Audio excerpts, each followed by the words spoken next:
السلام عليكم ورحمة الله تعالى وبركاته.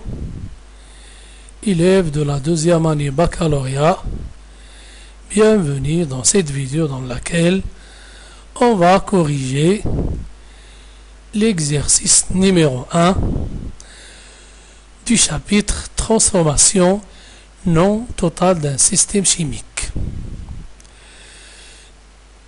La caféine est une base à effet excitant. On la retrouve dans le café, le chocolat, certaines boissons gazeuses et autres produits. Sa formule chimique brute est, comme vous la voyez ici,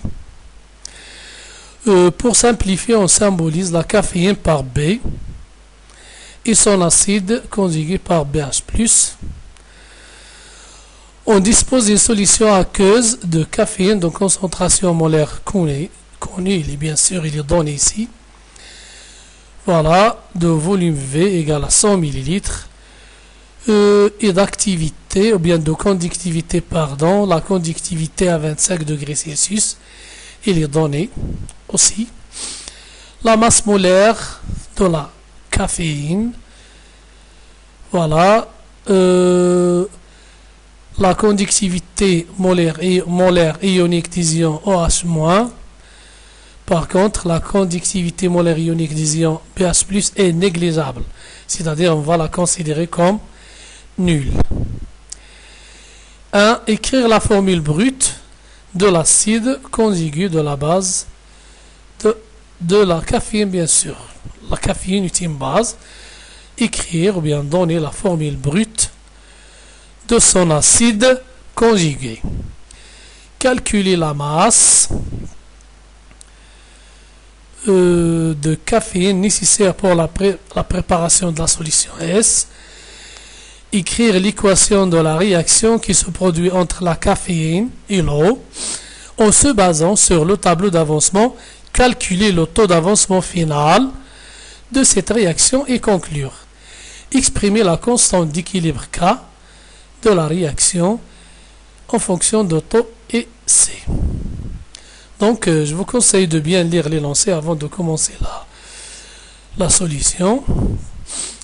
Voilà aussi l'exercice بالعربية. الكافيين قاعدة منبهة توجد في البن والشوكولاتة وبعض المشروبات الغازية وغيرها. صيغتها الإجمالية هي التي تشاهدون. للتبسيط نرمز للكافيين ب والحمض المرافق ب BH+. نتوفر على محلول مائي للكافيين حجمه معلوم وتركيزه معلوم وموصليته معطاة. المعطيات: الكتلة المولية للكافيين، الموصلية المولية الأيونية للأيونات H-، بينما الموصلية المولية للأيونات BH+ مهملة، يعني سوف نعتبرها منعدمة.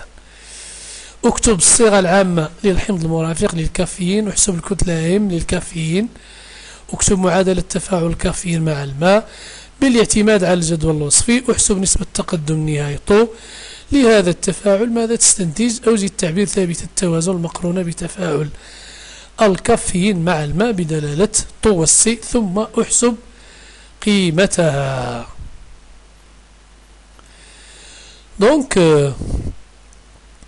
on va commencer par la première solution, la première question, écrire la formule brute de l'acide. Bien sûr, on va utiliser la formule simplifiée au lieu de la formule brute. Donc, la réponse à cette question est la suivante. La formule brute de l'acide conjugué de la caféine est السؤال الثاني.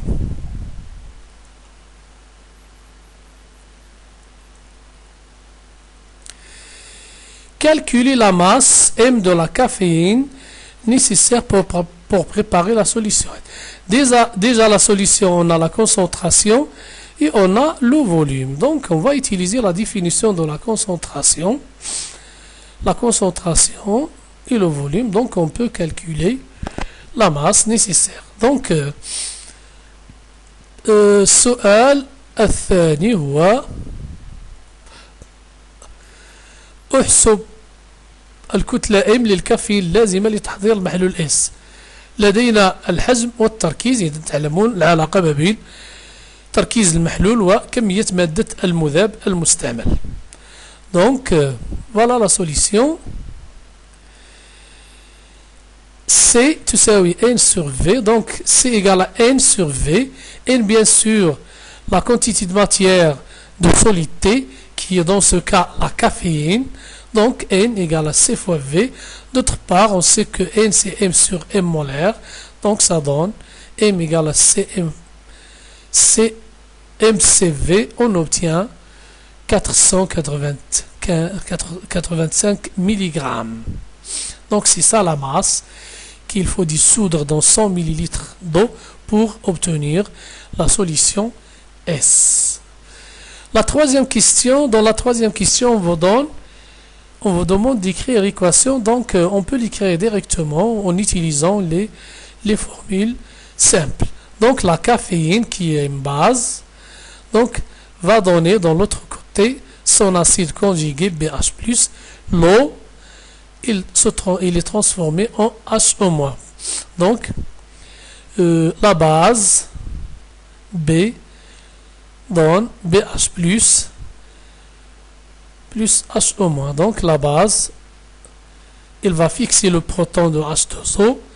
H2O, il se transforme en HO-. Donc l'équation, c'est ça. B plus H2O donne BH+, plus HO-. C'est presque comme dans, par analogie avec la réaction d'un acide avec l'eau. Toujours l'acide avec l'eau, on retrouve dans l'autre côté le H3O+. Toujours lorsqu'on a une base avec l'eau, on obtient HO- dans l'autre côté. Donc c'est ça l'équation. B plus H2O, BH plus HO-. Maintenant, la troisième question.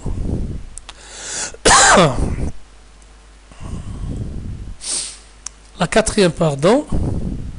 En se basant sur le tableau d'avancement, c'est-à-dire on est obligé de tracer le tableau d'avancement بالاعتماد على الجدول الوصفي، يعني لا بد من إنشاء الجدول الوصفي.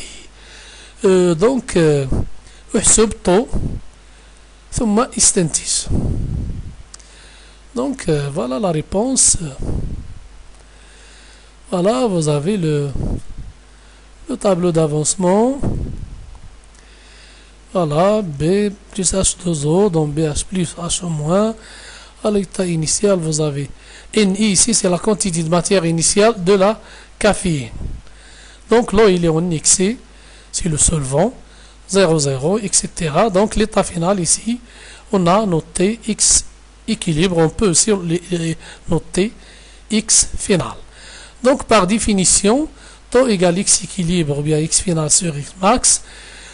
Détermination de X max, bien sûr le X max, on suppose que la transformation est totale puisque l'eau il est en excès, donc dans ce cas la base et le réactif limitant, c'est-à-dire que N initialement X max égale à 0.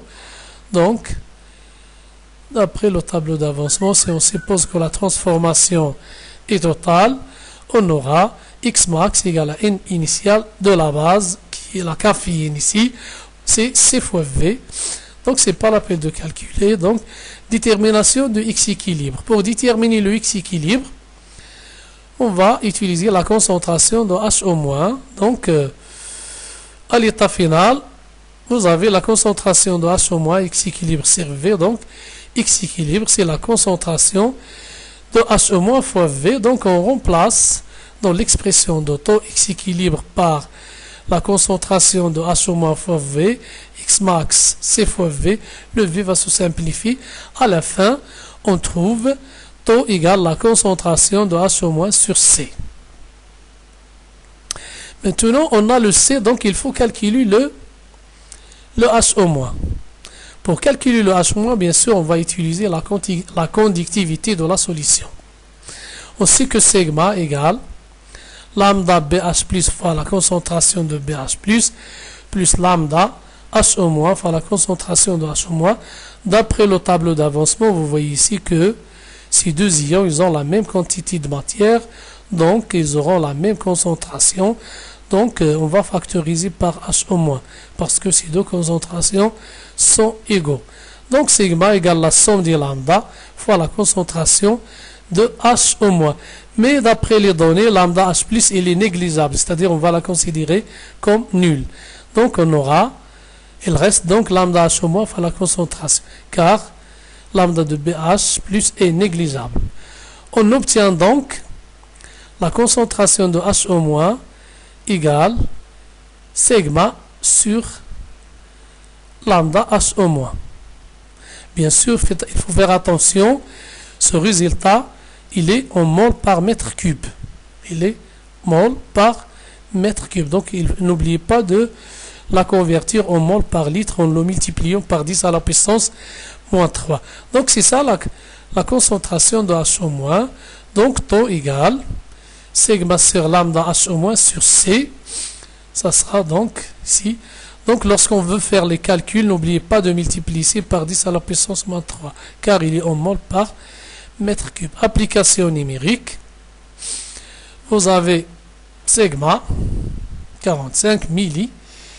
Donc, il y a le millisiemens. Au dénominateur aussi, on a le millisiemens. Donc, il va se simplifier. Voilà. La concentration. Voilà le lambda H. Donc, il faut multiplier par 10 moins 3 pour convertir en mol par litre. On obtient finalement taux égal 0,09. Conclusion, taux inférieur à 1, la transformation chimique est non totale. La dernière question. Exprimer la constante d'équilibre K de la réaction en fonction de taux ici. أوجد تعبير ثابت التوازن K بدلالة taux و C.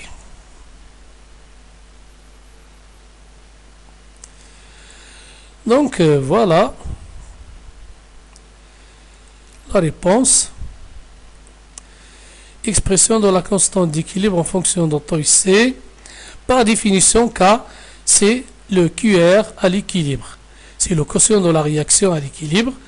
Donc, par définition, K égale la concentration de BH plus fois la concentration de H au moins sur la concentration de la base, bien sûr. Cette constante, il est associé à la réaction dans le sens direct. Bien sûr, les deux, la concentration de BH plus et H au moins d'après le tableau d'avancement sont égaux. Donc, ici, au numérateur, on obtient H au moins au carré. Sur, ici, attention, c'est la concentration, s'il vous plaît, ici. Ça, c'est la concentration. Il faut corriger ici, s'il vous plaît, à ce niveau-là. Normalement, vous avez ici entre crochets. Entre crochets ici. Voilà, j'ai oublié de mettre les crochets de la concentration. Bien sûr, ça, c'est la concentration de BH+. Il faut la corriger. Donc, on sait que d'après le tableau d'avancement, la concentration de B n'est autre que N initial moins X équilibre divisé par le volume. Donc, on aura ici, au dénominateur, CV moins X équilibre sur V.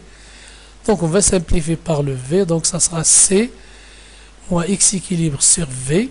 Or, le X équilibre sur V, c'est la concentration de H au moins. Donc, maintenant, on a montré que la constante K égale la concentration H au moins au carré divisé par C moins la concentration de H au moins. Maintenant, à ce niveau-là, on va chercher la relation entre taux et C. Déjà, d'après la question 3, on a montré que taux égale à la concentration de H au moins sur C, c'est-à-dire que la concentration de H au moins égale à C fois taux. On remplace ici, donc on obtient K égale C fois taux au carré sur C moins taux fois C. On factorise ici par C et on simplifie par le C. On obtient K égale C taux au carré sera moins taux. Application numérique K égale 2,19. de 10 à la puissance moins 4. إذا لتحديد تعبير ثابتة نستعمل التعريف. حسب التعريف ثابتة التوازن هي خارج التفاعل عند التوازن. هنا تركيز الأيونات BH بلس HO موان على B. لا تنسوا بأن هنا لدينا التركيز يعني لم يتم كتابتها. لا. نعم دونك هنا لدينا التركيز. إذن تركيز B ان انيسيال موان اكس اكيليبر على في حسب الجدول الوصفي في الحالة النهائية عند التوازن. سي في موان اكس اكيليبر على في سي في. دونك هنا اكس اكيليبر على في هي تركيز اش او موان. رأينا في السؤال 3 السابق أو 4 لا أتذكرنا يعني. إذن تركيز اش او موان هو السي فوا طو. نعوض في التعبير ك نعمل بالسي ونختزل بالسي فنحصل على طو تساوي ك عفوا تساوي. إذن إلى هنا انتهى حل هذا التمرين. أتمنى لكم التوفيق وإلى اللقاء في فيديو قادم إن شاء الله. والمعذرة على الصوت، أعتذر عن الصوت.